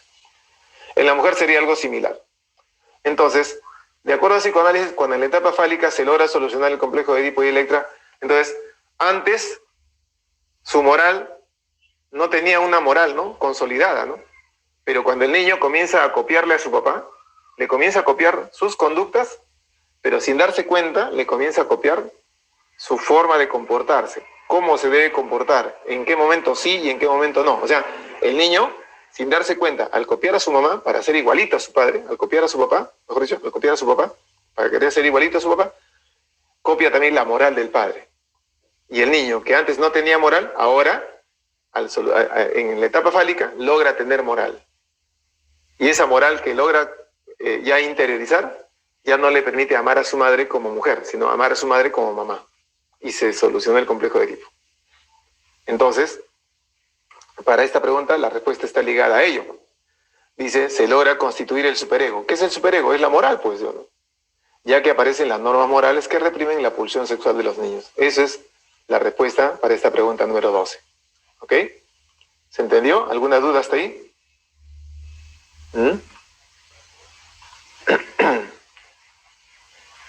Pregunta 13. A ver, vamos a ver. Claro, Electra es lo mismo, pero en la niña, pues. ¿Ok? Complejo de Electra es en la niña. A ver, la niña se enamora del papá. Pero la niña, al verse niña, no tengo pene, no tengo pene, pero los niños tienen pene. ¿Y por qué no tengo pene? Me han castrado, seguro, ¿no? ¿Quién me pudo haber castrado? Ah, mi mamá, seguro, envidiosa, porque ella seguro tampoco tiene, entonces. Por envidia, ¿no? Me ha castigado. ¿Qué habré hecho yo? Y entonces rechaza a la madre y ama a su padre, la niña. ¿No? Un amor desmedido. Como no tiene moral, es un amor sexualizado, dirigido al papá. Se apodera del papá. Pero, al atacar a su madre, se da cuenta de que la mamá también podría atacarle, devolverle al ataque. Si ya alguna vez la castró, porque eso es imaginación, complejo de castración, si alguna vez ya la castraron, ¿qué peores cosas le podrían hacer? Entonces, mejor ya deja de atacar a su mamá y entonces busca la estrategia de la identificación. Comienza a ser igualita que mamá. Por eso las niñas quieren usar tacones igual que mamá, maquillarse igual que su mamá. ¿Ves? Están en identificación. Al estar identificándose con la mamá, la niña, sin darse cuenta, no solamente copia las conductas de su mamá, sino también la moral, ¿no? Cómo comportarse, en qué momento hacerlo, qué cosas no hacer. Y ahora ya logra tener moral propia. ¿Cómo se llama esa moral propia? Se llama superego, pues. Y esa moral propia ya no le permite amar a su papá tal como lo estaba haciendo, ¿no? Ahora lo ama como papá, ¿cierto? Y ya tiene moral. Se soluciona el complejo de Electra. ¿Ok? Si no lo soluciona, siempre va a amar a la figura paterna. Cuando sea una chica de 20 años, se enamora de alguien de 40 o de 50, ¿no? Le gustan los hombres mayores, ¿no? Le gusta su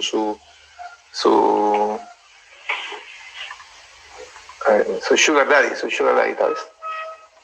Entonces, acá, por ejemplo, de acuerdo al psicoanálisis, un exceso de complacencia o frustración de las necesidades en una etapa del desarrollo puede generar que la libido se mantenga atrapada y persistente en una zona erógena, provocando que la persona manifieste comportamientos ligados a esta etapa sexual. Ajá. Eso se llama fijación, ¿ya? Sí, eso es una fijación, ¿ya? Entonces, por ejemplo, ¿no? Una fijación en la etapa oral, ¿qué cosa puede generar? Que la persona de grande fume, beba, coma de manera desmedida o de manera desordenada, ¿viste? O puede ser también una fijación oral agresiva, ¿no? En lugar de morder, habla mal de la gente, le gusta el chisme, habla groserías. Es un sujeto que le importa un comino lo que le importa a la gente, habla, simplemente agrede a través de la palabra, ¿no? Eso sería fijación oral. Entonces, una fijación es el estancamiento de energía. ¿Ok? ¿Qué es un proceso onírico? El sueño, pues. El sueño. A ver, me gusta mi compañera de clase, ¿no? Me gusta pero tengo novia. Pero me gusta mi compañera de clase, pero tengo novia. O ella, ¿no? Le gusta a su compañero de clase, pero ella tiene novio, ¿no? Pero le gusta a su compañero de clase, le parece guapísimo, pero ella tiene novio, que también es guapo. ¿No? ¿Qué hace? Sueña, pues sueña que tiene sexo con su amigo, su compañero de clase. Eso es un proceso onírico. ¿Ok? Es proceso onírico. Ese es sueño, ¿no? Tú eres dueño de tus sueños, tú eres amo y señor de tus sueños, ¿no? Solo que no los controlas. Entonces, para los psicoanalistas, proyección, quizá puede ser, ¿no? Levita, ¿no? Quizá.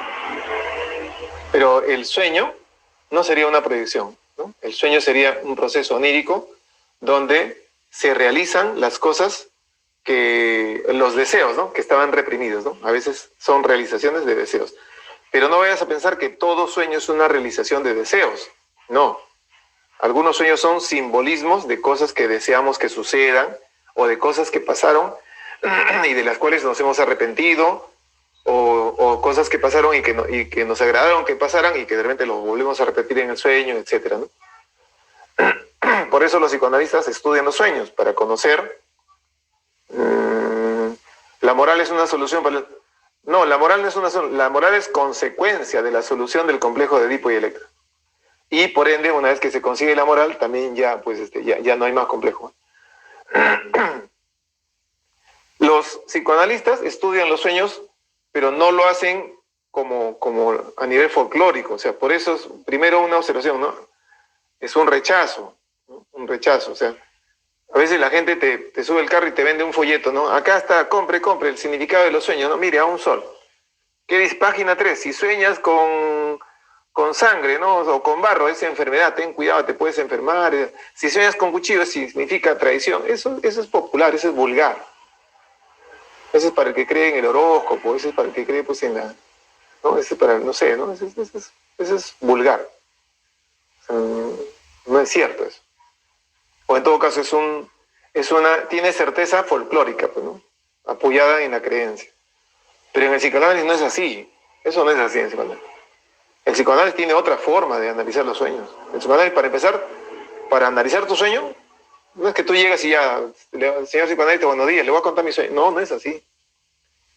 Primero tienes que pasar por un proceso, ¿no? De conocimiento, ¿no? Ya después de muchas sesiones, recién, ahora sí, una vez que el psicoanalista te conoce muy bien, cómo eres tú, cómo has hecho, qué has hecho en tu pasado, cuáles son tus antecedentes. Ahora sí, cómo son tus relaciones interpersonales. Recién lo que sueñas podría tener cierto significado, ¿no? Cierto símbolo que el psicoanalista luego va a trabajar contigo. ¿Ok? Entonces te decía, ¿no? Por ejemplo, beber, comerse las uñas, chuparse los dedos, ¿no? Entonces son señales de fijación, ¿no? Puede haber fijación oral, fijación anal, fijación fálica. Mira, el estancamiento de la libido en la zona erógena de la etapa oral. Ahí está, pues, ¿no? La etapa oral, boca.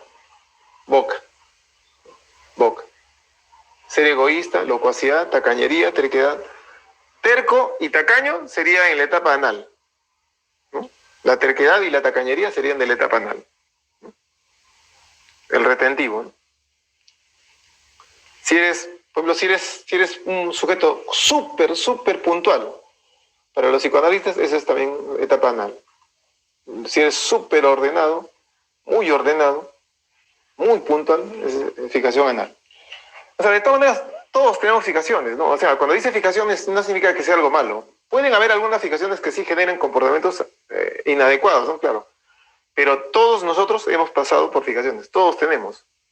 ¿Ok? Unos más que otros seguro, pero todos tenemos. Bueno, acá entonces sería pues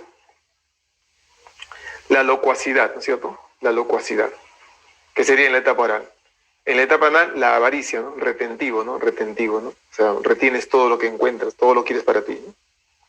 ¿Ok? Ya está. A ver. Proyección es un mecanismo de defensa. Es un mecanismo de defensa, la proyección. No es una fijación. ¿Ok? No es una fijación, ¿ya? Entonces, hay varios mecanismos de defensa. Por ejemplo, mira, si me deja mi enamorada, mis patas se ríen, oh, te abandonaron, oh, te dejaron, mira, uy, te trampearon, ahora tu flaca está con otro. ¿Y yo qué digo, no? Bueno, me parece que está bien, ¿no? Porque es mejor estar solo que mal acompañado. ¿Qué estoy haciendo? Estoy racionalizando, se llama racionalización. Estoy buscando una razón. Me duele que ella me haya dejado, seguro. Pero no, está bien, porque al fin y al cabo, mejor estar solo que mal acompañado. O si no me dicen, no, está bien, porque al fin y al cabo ya no me gustaba. Estoy racionalizando. Eso es un mecanismo de defensa. ¿Ya? Esa es racionalización. Proyección, ¿qué sería? Proyección sería culpar a otro, ¿no? De lo que me pasa a mí, culpar a otro. O atribuirle a otro una cualidad que yo no soporto en mí. De repente yo soy chismoso, pero siempre digo, oye, tú siempre andas metiéndote en la vida de la gente, ¿no? Le digo. Pero de repente el chismoso soy yo. Pero no me acepto chismoso, ¿no? Culpo de chismoso a otros. Esa es proyección. ¿Ok? Entonces no aceptar la responsabilidad. Claro, ¿no? Es para cuidar el ego, ¿no? Y según Kohlberg, te decía, esto también ya lo hemos comentado. Ya lo hemos comentado, según Kohlberg. La moral preconvencional, convencional, postconvencional. Bueno, tiene algunas etapas, pero la esencia es esa, ¿no? Lo que te decía. La primera, preconvencional, solamente... Espérate un instante. La preconvencional, pero... ¿Qué pasó aquí? Vamos a ir un poquito más arriba. Ya está. Ya está. Te decía entonces, la moral preconvencional, principalmente obedecer en función a evitar castigos o obtener recompensas. La moral convencional es comportarnos respetando las normas que ya existen en la sociedad o se han establecido en el entorno. Y la moral postconvencional es la capacidad de ir más allá de las reglas morales que dominan la sociedad, ¿no es cierto? Y guiarme por reglas superiores, ¿no? Por ejemplo, te decía, yo soy capaz de robar alimento para que no muera de hambre una persona. Pero robar está mal. Claro, la ley dice que robar está mal. Pero que muera de hambre una persona es peor. Por lo tanto, prefiero robar para salvar la vida de un ser humano, ¿no? Pero una persona dura, de cabeza dura, diría, no, que se vaya preso igual, ¿no es cierto? Claro, es más filosófico, claro que sí, Gemar, ¿no? En lo moral postconvencional es más filosófico, pues, ¿no? O sea, se respetan normas que están más allá, ¿no? Más allá de la convención, por eso se llama postconvencional. ¿Ya? La pregunta 15 nos dice, a ver, Diana mantiene buen comportamiento en clase de su maestra para que ella se lleve una buena imagen de ella. Obedece las normas que se establecen en el aula y el colegio. Sin embargo, no suele comportarse así en casa. O sea, en su casa no es así. En el colegio sí, ¿no? En el colegio quiere dar una buena apariencia, ¿no? En el colegio. Pero en su casa no es así. De acuerdo con Kohlberg, entonces, ¿qué tipo de moral estaría en Diana, ¿no? ¿Qué tipo de moral se estaría trabajando en Diana, ¿no? Entonces, ahí estamos hablando de moral convencional. Respeta las normas en el colegio, ¿no? Para dar una buena imagen, ¿no? Una buena imagen, ¿no? Para que se diga, qué buena estudiante es Diana, ¿no es cierto? Pero no está diciendo de que se porta bien para evitar el castigo, no está diciendo eso. ¿Ah? No está diciendo que se porta bien para evitar el castigo, ten cuidado, ¿ok? Entonces, ¿hasta ahí alguna pregunta? Bueno, en todo caso, se lo voy a enviar a nuestro coordinador de aula, se lo voy a mandar en PDF, le voy a pedir que luego te lo pase, pues, ¿te parece? Lo voy a convertir en PDF para que sea fácil y se lo voy a mandar a ver, me decías la última, ¿esta? Ahí está, ¿no? La pregunta 15. Ya está, a ver, dime por el chat.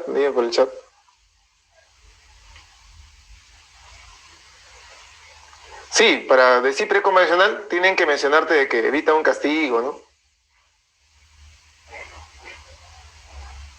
Para decir preconvencional sería, ¿no? O sea, para decir preconvencional tendrías que decir que ella se está portando bien, no solamente porque para que se lleven una buena imagen. Acá solamente que se lleven buena imagen, nada más, ¿no? Para decir que son buena gente, ¿no? Pero si es que aquí te dijeran que al portarse bien, la profesora le sube un punto, ¿no? Ahí sí sería preconvencional, ¿ok? Porque el comportamiento su base sería en la recompensa o en el castigo, ¿ya? La 12 y la 13 para captura, a ver, vamos a ver acá.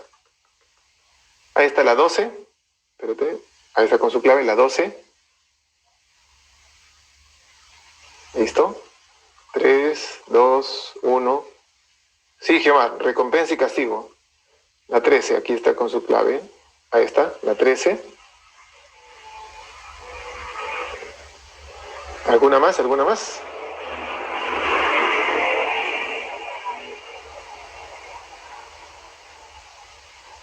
La 10.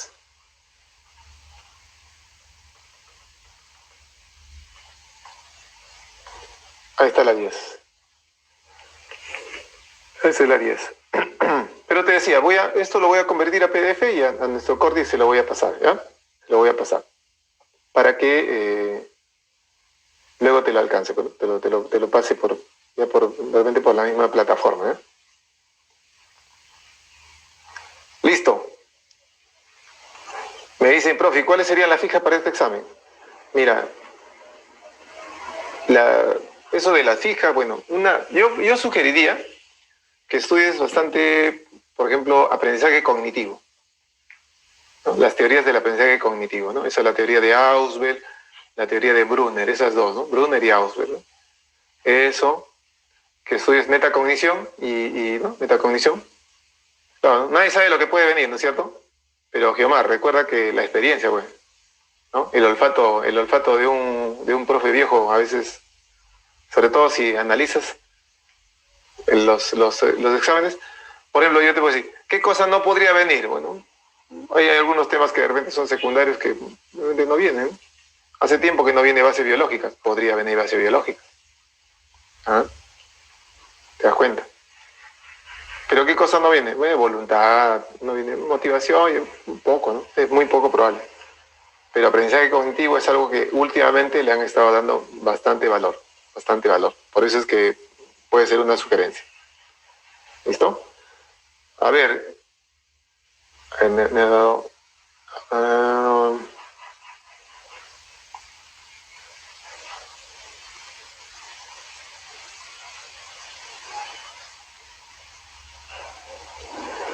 Levita me dice sobre la teoría de Lev-Vygotsky. ¿Es una teoría considerada como constructivista y dialéctica? Sí. ¿Toma como principio fundamental de aprendizaje la mediación? Sí. ¿Menciona que lo determinante en el aprendizaje es ser autodidacta? No, porque el aprendizaje se construye con el apoyo de otra persona. ¿Propone que el desarrollo condiciona el aprendizaje? No. Entonces la 1 y la 2 nada más. La 1 y la 2 nada más. La clave A, Levita, la clave A, ¿eh? A ver,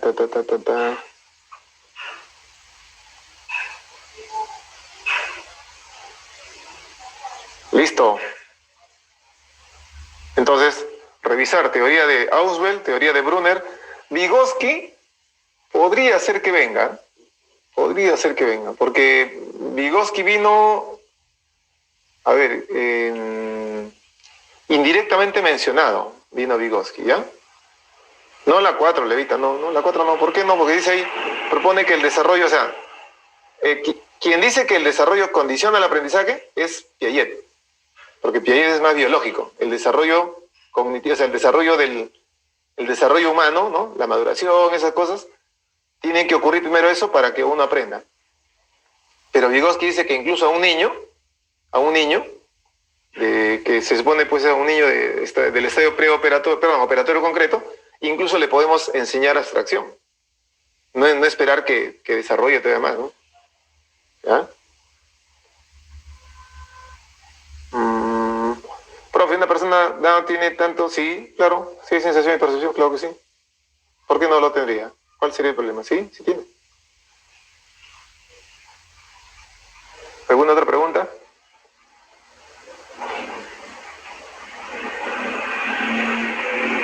Listo, entonces me parece que ya no hay más preguntas. Bien, chicos, entonces estamos finalizando nuestra sesión de hoy, ¿ok? Y ya la próxima semana igualito, ¿no? A full. Cuídense mucho, ya seguro que yo, de todas maneras igual, al Cordi del aula, porfa, Cordi, me mandas un mensaje para enviarte la diapositiva a tu WhatsApp. Listo, doctor. Listo, gracias, nos vemos. Hasta luego, maestro. Hasta luego. Bien, jovencitos, ¿qué tal? Buenas tardes. Bien, chicos, ¿alguna duda con respecto al informe que se les bajó? ¿Todo claro? No hay ninguna duda, ¿no? A ver, por ahí, por favor, confirme.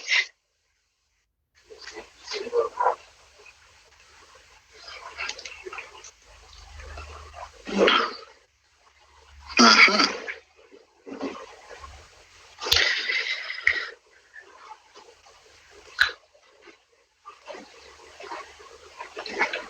Mi estimada Adriana, acaba de escuchar al maestro, dijo que le escriba, recién me va a enviar, o sea, más tarde o mañana.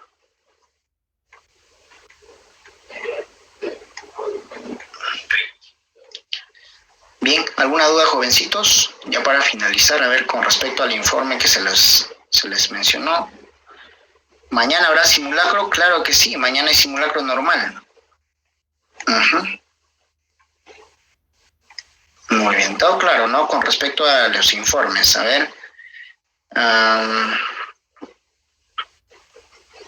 Los foros se mantienen de los cursos que les mencioné, geografía, trigonometría y filosofía, no, ¿cómo se llama este?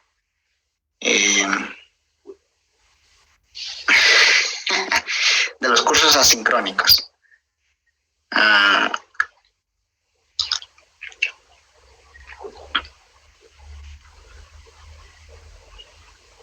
¿PDFs de qué, mi estimado Yomar? ¿Te refieres a la teoría? Teoría no hay en este siglo. Claro, el sábado también el simulacro es normal. Ya el simulacro el día sábado también es normal. No, mi estimado Yomar, este siglo no tiene eso ahí. Este siglo es intensivo, ya se supone que el estudiante acá ya domina la teoría. Sí,